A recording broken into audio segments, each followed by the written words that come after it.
উহুদ যুদ্ধে মুসলিমদের পতাকাবাহী কে ছিলেন? আমরা দেখতে পাচ্ছি যে এবারও প্রথমে বাজ্জার পেশ করেছেন রবিউল ভাই।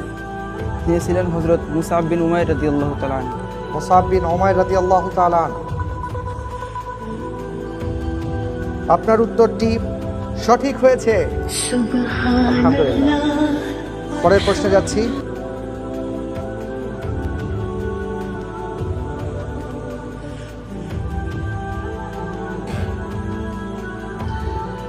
আমরা একটি ছোট্ট ছবি দেখলাম, সেখানে একটি মসজিদের ছবি রয়েছে। প্রশ্ন হলো মসজিদটির নাম কি? জি, আমরা দেখতে পাচ্ছি আরিফুল ইসলাম, আপনি বাজার প্রথমে প্রেস করেছেন।